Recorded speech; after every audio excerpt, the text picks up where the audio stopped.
আসসালামু আলাইকুম। আজকে আমরা দেখব দক্ষিণ কোরিয়াতে কিভাবে CU GS25 থেকে কুরিয়ার করা যায়। প্রথমে হিয়নজাং জবসুতে ক্লিক করব, তারপর জবসু হাগিতে ক্লিক করব, তারপর বিহেওয়নে ক্লিক করব,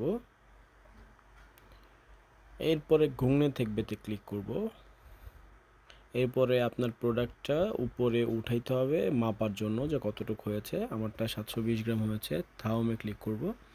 এরপরে কি প্রোডাক্ট সেটা ঠিক ক্লিক করব। এরপর থুঙি হামনিদা ক্লিক করব। কত টাকার প্রোডাক্ট সেটা ক্লিক করব। আমি ওমান ওয়ানের প্রোডাক্ট ক্লিক করলাম। এরপরে এখানে বনেনন বোন মানে যে পাঠাবেন তার ডিটেলস এখানে লিখতে হবে। প্রথমে নাম লিখতে হবে, আমি নাম লিখলাম। এরপর নাম্বার লিখতে হবে, বনেনন বোন মানে যে পাঠাবেন তার নাম্বার। এরপরে বনেনন বোন জুসো, এইখানে খমসেকে গিয়ে জুসোটা লিখতে হবে, সঠিকভাবে লিখতে হবে, না হলে আসবে না। আমি জুসোটা লিখলাম।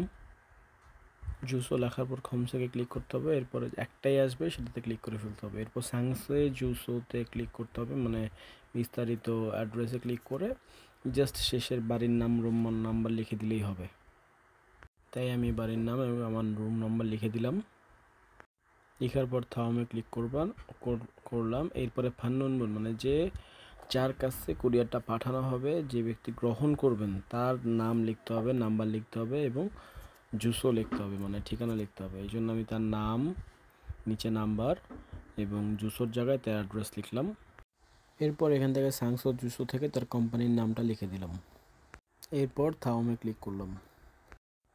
এইখানে সব ডিটেলস আসছে, কত টাকা আসছে চার্জ সেটা লেখা থাকবে এবং আগে দিবেন টাকা নাকি পরে দিবেন, সলবল নাকি হুবুল সেগুলো লেখা থাকবে। এরপরে এখানে টিক চিহ্ন আছে, টিক চিহ্ন দিয়ে এরপরে উনসং জাংয়ে ক্লিক করবেন। এরপর একটা প্রিন্ট আসবে, প্রিন্টটাকে নিয়ে বাম পাশের পার্টটা থেকবের মধ্যে লিখতে হবে, বসায় দিতে হবে এবং ডান পাশের পার্টটা নিয়ে কাউন্টারে গিয়ে টাকা পরিশোধ করতে হবে এবং ওই স্ক্রিন থেকে জুংরিও হাগিতে ক্লিক করতে হবে। তাহলে আপনার কাজ শেষ।